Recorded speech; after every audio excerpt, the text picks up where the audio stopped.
ನಗರದಲ್ಲಿ white topping ರಸ್ತೆಗಳನ್ನು ಅಗೆದು ಪೈಪ್ಲೈನ್ ಹಾಕ್ತಿರೋದು ಜನರಿಗೆ ಸಂಕಷ್ಟ ತಂದಿಟ್ಟಿದೆ. ಬಿಬಿಎಂಪಿ ಮತ್ತು ಜಲಮಂಡಳಿಯ ನಡುವಿನ ಸಮನ್ವಯತೆಯ ಕೊರತೆಯಿಂದ ಜನರ ದುಡ್ಡು ನೀರಲ್ಲಿ ಹೋಮ ಮಾಡಿದಂಗಾಗ್ತಿದೆ.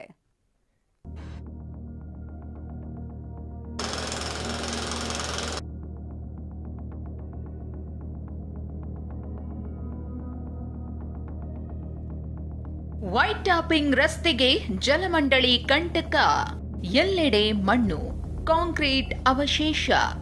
ಇದನ್ನೆಲ್ಲಾದ್ರೂ ರಸ್ತೆ ಅಂತ ಕರೆಯೋಕ್ಕಾಗುತ್ತಾ ಹೇಳಿ? ಯಾಕಂದ್ರೆ ಯಶವಂತಪುರದ ಮಾರಪ್ಪನಪಾಳ್ಳಿಯ ಸುತ್ತಮುತ್ತ ಪೈಪ್ಲೈನ್ ಅಳವಡಿಸಲು ವೈಟ್ ಟಾಪಿಂಗ್ ರಸ್ತೆಗಳನ್ನ ಜಲಮಂಡಳಿ ಅಗೆದಿದೆ. ಶಾಸಕರ ಅನುದಾನದಲ್ಲಿ ವರ್ಷದ ಹಿಂದೆ ಲಕ್ಷ ಸುರಿದು ನಿರ್ಮಿಸಿದ್ದ ವೈಟ್ ಟಾಪಿಂಗ್ ರಸ್ತೆ ಚಿತ್ರಾನ್ನವಾಗ್ಬಿಟ್ಟಿದೆ. ಇದರಿಂದ ಜನರಿಗೆ ಸಂಕಷ್ಟ ಎದುರಾಗಿದೆ.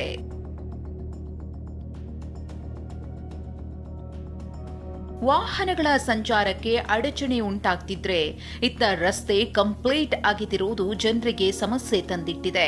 ಹಾಳಾಗಿದ್ದ ರಸ್ತೆಯನ್ನೇ ಮತ್ತಷ್ಟು ಹಾಳು ಮಾಡ್ತಿರೋದಕ್ಕೆ ಬಿಡಬ್ಲ್ಯೂಎಸ್ಎಸ್ಬಿ ವಿರುದ್ಧ ಜನ ಹಿಡಿ ಶಾಪ ಹಾಕ್ತಿದ್ದಾರೆ. 1 ಇಯರ್ ಆಗಿಲ್ಲ ಈ road hockey. It's been already ತುಂಬ ವರ್ಷಗಳಾಗಿದೆ. ಆ್ಯಕ್ಚುಲಿ ಅಲ್ಲಂತೂ ನಮ್ಮ ಮನೆ ಮುಂದೆ ಅಂತೂ ತುಂಬ ಹಳ್ಳ ಬಿದ್ದುಬಿಟ್ಟಿದೆ. ಎಷ್ಟು ಜನ ಗಾಡಿಗಳು ಬಂದು ಬಿದ್ದಿರೋದಿದ್ದಾರೆ. ಆಟೋಗಳು ಅಷ್ಟೇ, ಮುಂದೆ ಹೋಗಿ ಹಿಂದೆ ಬಂದಾಗ ಆಕ್ಸಿಡೆಂಟ್ಸ್ ಆಗಿದೆ, ತುಂಬ ಆಗಿದೆ. ಅಂದರೆ ಓಡಾಡೋದಕ್ಕೆಲ್ಲ ತುಂಬ ಕಷ್ಟ ಆಗ್ತಾ ಇದೆ, ಎಸ್ಪೆಷಲಿ ವೆಹಿಕಲ್ಸ್. ಮತ್ತು ಇಲ್ಲೇನೆ ತುಂಬ ದೊಡ್ಡ ಗಾಡಿಗಳೆಲ್ಲ ಬರ್ತಿದೆ. ಈ ಥರ ತುಂಬ ಕಷ್ಟ ಆಗ್ತಿದೆ. ಸಿಟಿ ಸಿವಿಲ್ ಕೋರ್ಟ್ ಮುಂದೆ ಫುಟ್ಪಾತ್ ಅಧೋಗತಿ. ಇಲ್ಲಿ ಬಸ್ ಹತ್ತೋದಕ್ಕೆ ಪ್ರಯಾಣಿಕರು ಅದೆಷ್ಟು ಕಷ್ಟಪಡ್ತಾರೆ ನೋಡಿ. ನಗರದ city civil court central college ಮುಂಭಾಗ ಫುಟ್ಪಾತ್ ಹಾಗೂ ಬಸ್ ನಿಲ್ದಾಣ ಇದ್ದೂ ಇಲ್ಲದಂತಾಗಿದೆ.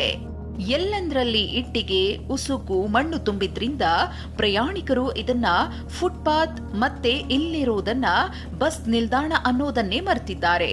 ಇಷ್ಟಿದ್ರೂ ಬಿಬಿಎಂಪಿಗೆ ಅದೇನ್ ಗರ ಬಡ್ದಿದ್ಯೋ ಅಂತ ಜನ ಕಿಡಿಕಾರ್ತಿದ್ದಾರೆ. ಬಹಳ ಸಮಸ್ಯೆ ಆಗಿದೆ. ವಯಸ್ಸಾದವರು ಮಕ್ಕಳು ಬರೀ ಓಡಾಡೋದಕ್ಕೆ ಕಷ್ಟ ಆಗಿದೆ. ಹಂಗಾಗಿದೆ. ಏನು ಯಾರು ನೋಡಲ್ಲ ಮಾಡಲ್ಲ. ಎಲ್ಲ ಹಿಂಗೆ ಕಿತ್ತಾಕ್ಬಿಡ್ತಾರೆ, ಮತ್ತೇನು ಮಾಡಲ್ಲ. ಸುಮಾರು ದಿನದಿಂದ ಹಂಗೆ. ಯಾವುದು ನಾವು ಇಲ್ಲಿ ಕೋರ್ಟ್ಗೆ ಬರ್ತಾ ಇರ್ತೀವಲ್ಲ, ಹಿಂಗೇ ಇದೆ.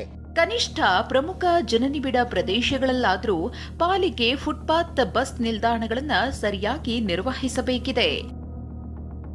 ಶಾಂತಮೂರ್ತಿ ಜೊತೆ ಲಕ್ಷ್ಮೀ ನರಸಿಂಹ, ಟಿವಿ9 ಬೆಂಗಳೂರು.